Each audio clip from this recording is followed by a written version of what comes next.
जो हिल रिएक्शन है, प्रकाशिक अपक्रिया है, जैसा कि मैंने पिछले लेक्चर में बताया था, ये 4 चरणों में पूरी होती है। पहले चरण में आप यहाँ देखिए, सूर्य के प्रकाश की उपस्थिति में हरित लवक के ग्रेना में जो पर्णहरित है वो सक्रिय होता है और सक्रिय होकर के एटीपी तथा एडीपी बनाता है। ये पहला चरण पूरा हो गया।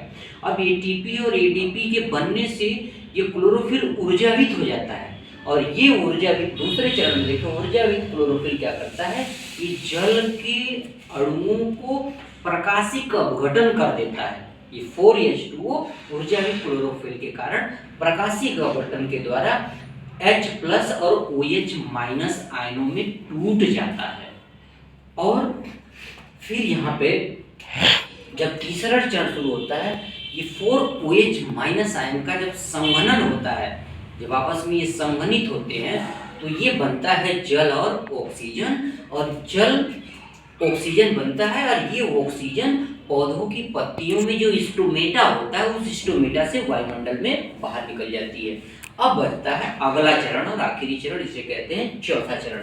चौथे चरण में आप देखिए 4H+ 2 NADP is equal to 2 NADPH2 ADP plus P is equal to ATP। तो यहाँ देखें, जो आपका हाइड्रोजन आयन था, ऑक्सीजन तो बाहर निकल गई, जो आपका हाइड्रोजन आयन था ये 2 NADP के साथ संयोग करके 2 NADPH2 मतलब हाइड्रोजन इससे बंध जाता है, और फिर ADP के साथ फास्फेट का एक अणु फिर जुड़ जाता है।